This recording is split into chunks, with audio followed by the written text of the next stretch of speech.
My name is Keith Lee. I'm the lead producer on Diablo III. At the end of the day, though, we thought about it, and we actually think that having an isometric camera allows us to create a lot of positional strategy and to have a lot of new gameplay that's different from that. And also the fact that in terms of generating content, it's a lot easier in that way, and that way we can focus on the core gameplay, work on skills that really leverage the isometric view. And we feel that visually as well as in terms of design, it makes it a more compelling game. You want to think about how your character is in relationship to different monsters. And for example, you might want to kill a few monsters that are close to you, but then there's maybe a few cultists in the back that are transforming. So you have to consider where you want to be depending on all your skills. And I think that that's really a really great part of our game.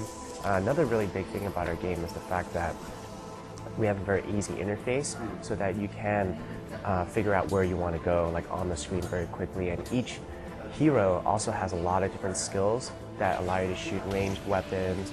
You can also have ranged projectiles to very close range attacks. But we want you to think strategically in terms of like who you want to kill. And I think this camera view actually like really facilitates that. We don't want every monster to have the same speed, and we want to have a lot of variety. We want fast approaching monsters, we want monsters that come out of the ground, if you've seen, climbing out of walls, dropping down from walls, huge monsters that are a little bit slower, but allows you to get in a better position strategically. And as you've seen also, we have environmental destructibles, and that's part of positional gameplay as well. We really wanted to keep with the spirit of Diablo 1 and Diablo 2. One of their core features was the fact that you had randomized dungeons, and that really got people excited because you could just keep playing a lot of the dungeons again. There was never this sense of being, it's very different from going to a World of Warcraft raid or a dungeon where everything is deterministic. In this case, everything is completely random, including the loot. And our idea is the fact that we're expanding upon that, and not only do you have randomized dungeons now and random loot, but you also have random quests, random encounters in the environments, different monster distributions, and things like that. So for Diablo 3, we're going to have 5 distinct classes. One is the Barbarian that we announced yesterday, and as well as the Witch Doctor. They're very different because the Barbarian, we wanted to create a hero that it's so powerful, he's so visceral, and that he's very physical.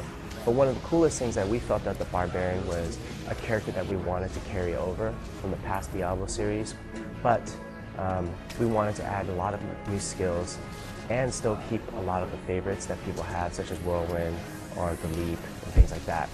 For the Witch Doctor, we felt that he was a very good mixture of someone that's more of a necromancer, someone that can use ranged attacks, but then also influence with crowd control and things like that.